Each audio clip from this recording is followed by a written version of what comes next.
I suppose that the classification of reserves depends on the motivations of the person that's classifying them.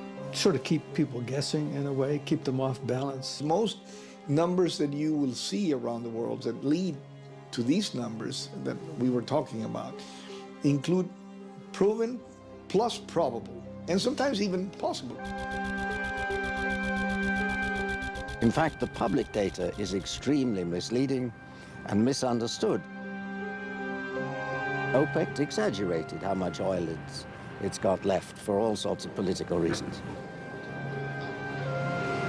You know, this is an old story, casting doubt on the numbers of reserves in the Middle East as published. In 1985, Kuwait overnight added 50% to its reserves. At that time, the OPEC quota, that is the amount of oil that each of the OPEC countries could produce, was based on the reported reserves. So the more you reported, the more you could produce. 2 years later, Venezuela doubled its reserves overnight, and that caused the other countries, finally Saudi Arabia, to announce enormous increases overnight, simply to protect their production quota. And these numbers have not changed since, and it's absolutely implausible to imagine that the number should say the same when they're all the time producing. I've asked them that same question. You know, you produce 8 or 9 million barrels of oil a day, and at the end of the year, the reserves are the same as they were, you know, at the beginning, as the same as they were 10 years ago. He said, well, that's our plan.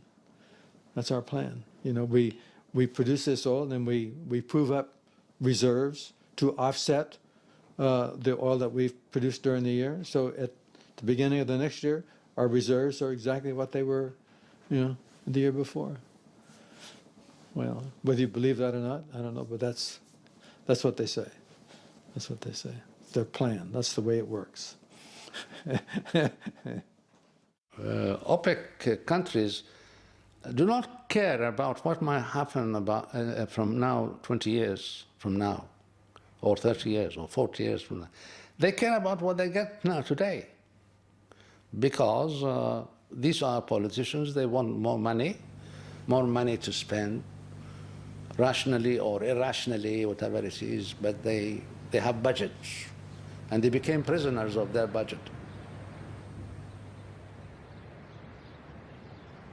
What may happen 20 years from now, by that time they are dead.